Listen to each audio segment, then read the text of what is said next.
ნიაცინამიდი და C ვიტამინი, ნიაცინამიდი და რეტინოიდები ერთ-ერთი საუკეთესო კომბინაციაა.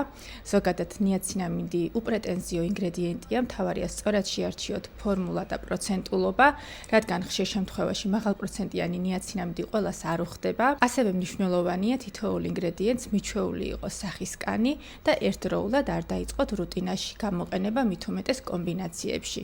ჩემი კანი მიჩვეულია ყველა ინგრედიენტს, ამიტომ დილის რუტინაში, აი ამ ვიდეოში კონკრეტულად დილას დაბანილ გამშრალებულ კანზე ჯერ ვისვამ C ვიტამინს, შემდეგ ნიაცინამიდს, დამატენიანებელს და ბოლოს რა თქმა უნდა მზის დამცავს.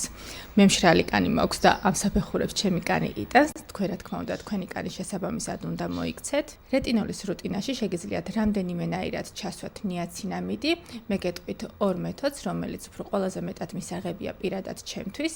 დაბანის შემდეგ წაისვით ნიაცინამიდი, დაელოდეთ რომ კანმა შეიწოვოს, შემდეგ უკვე წაისვით რეტინოიდები და აუცილებლად ბოლოს დამატენიანებელი. თუ მგრძნობიარე კანი გაქვთ, უმჯობესია დაასენდვიჩოთ, ანუ ჯერ ნიაცინამიდი, შემდეგ დამატენიანებელი წაისვათ, რეტინოლი და ბოლოს ისევ დამატენიანებელი.